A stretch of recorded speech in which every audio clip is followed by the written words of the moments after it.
Favorite dinigding guys. Ayan na yung dinigding na niluto ko kanina. Kumukulo-kulo pa.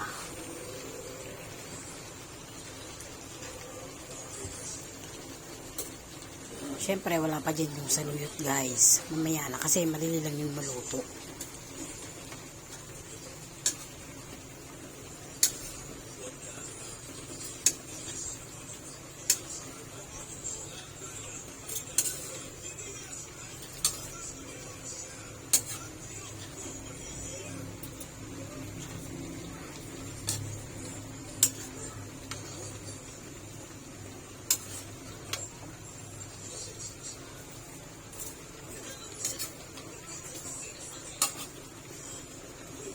Yan.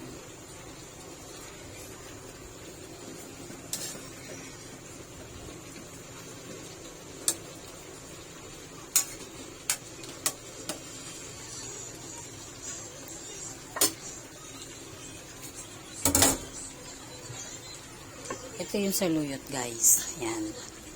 Mamaya natin yan ilalagay pagka medyo luto na yung mga gulay. And then,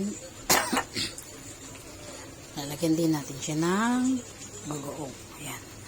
Bagoong isda.